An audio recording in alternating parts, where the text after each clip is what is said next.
Welcome to IBTV. Guntur తూర్పు నియోజకవర్గంలోని YSR Congress party కార్యాలయంలో పార్టీ అధ్యక్షులు వైఎస్ జగన్మోహన్ రెడ్డి జన్మదిన వేడుకలు ఘనంగా నిర్వహించారు. గుంటూరు నగర అధ్యక్షురాలు నూరి ఫాతిమా ఆధ్వర్యంలో జరిగిన ఈ కార్యక్రమంలో వందలాది మంది అభిమానులు, కార్యకర్తలు, నాయకులు ఉత్సాహంగా పాల్గొన్నారు. పార్టీ కార్యాలయం పండుగ వాతావరణాన్ని సంతరించుకుందే ఈ కార్యక్రమానికి ముఖ్య అతిథిగా జిల్లా అధ్యక్షులు మరియు పశ్చిమ నియోజకవర్గ ఇన్ఛార్జ్ అంబటి రాంబాబు హాజరయ్యారు. ముందుగా జగన్ చిత్రపటానికి పూలమాలలు వేసి కేక్ కట్ చేశారు. అనంతరం కార్యకర్తలు శుభాకాంక్షలు తెలియజేస్తూ నినాదాలు చేశారు. జై జగన్ జై జగన్. నాయకుడు వైఎస్ జగన్మోహన్ రెడ్డి గారి పుట్టినరోజు సందర్భంగా తెలుగు వాళ్ళు ఎక్కడుంటే అక్కడ ఒక పండుగలాగా చేసుకుని శుభాకాంక్షలు తెలియపడుతున్నారు.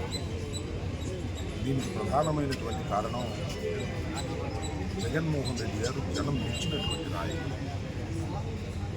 5 సంవత్సరాలు ముఖ్యమంత్రిగా, అంతకుముందు 5 సంవత్సరాలు ప్రతిపక్ష నాయకుడిగా పనిచేసి ప్రజలకు సేవ చేసినటువంటి మహానుభావుడు. బహుశా భారతదేశంలో చాలా తక్కువ మంది మాత్రమే మాస్ లీడర్స్ ఉంటారు. అలాంటి మాస్ లీడర్స్లో ఒకడైనటువంటి జగన్మోహన్ రెడ్డి గారు ప్రజలకు చేసే వైఎస్ఆర్సీపీ అధినేత వైఎస్ జగన్మోహన్ రెడ్డి గారి పుట్టినరోజు సందర్భంగా గుంటూరు తూర్పు అంగరంగ వైభవంగా ఒక పండగలాగా జరుపుకుంటూ అధినేత ఈరోజు ప్రతి ఒక్కళ్ళు ఆయన పుట్టినరోజు జరుపుకోవడానికి 5 సంవత్సరాలు ఆయన చేసిన పాలన. గతంలో వైఎస్ రాజశేఖర రెడ్డి గారు ప్రతి కుటుంబంలో ఎలా నిలిచిపోయారో ప్రతి ఒక్కళ్ళు కూడా ఆయన స్మరించుకుంటున్నారు. ఎందుకంటే సంక్షేమం తీసుకొని వచ్చిందే, అభివృద్ధి తీసుకొని వచ్చిందే వైఎస్ రాజశేఖర రెడ్డి గారు.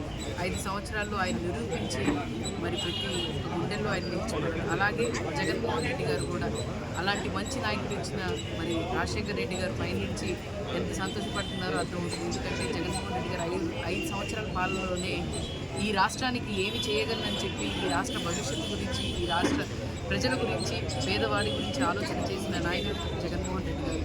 మరి 40 సంవత్సరాల ఇండస్ట్రీ ఉన్న చంద్రబాబు నాయుడు గారు ఇప్పుడు దాకా ఆయన పేరు తెచ్చుకున్నారో లేదో తెలియదు, కానీ జగన్మోహన్ రెడ్డి గారు మాత్రం సంక్షేమాల కోసం కానీ, లేకపోతే అభివృద్ధి కోసం కానీ, లేకపోతే రాష్ట్రాని కోసం కూడా ఆలోచన చేసిన యువ నాయకుడు జగన్మోహన్ రెడ్డి గారు. అలాగే ఆయన ఆరోగ్యం కానీ, లేకపోతే ఆయనకు మళ్ళీ సీఎం కావాలని చెప్పి ప్రజలందరూ ఆకాంక్షిస్తున్నారు. కానీ రాబోయే కాలం ఆయన్ని సీఎం చేసుకోవడానికి కృషి చేసి ఆయన మళ్ళీ సీఎం అవుతారు 2029 వైఎస్ జగన్మోహన్ రెడ్డి అనే నేను అని చెప్పి ఆయన ప్రమాణ స్వీకారం చేస్తారు.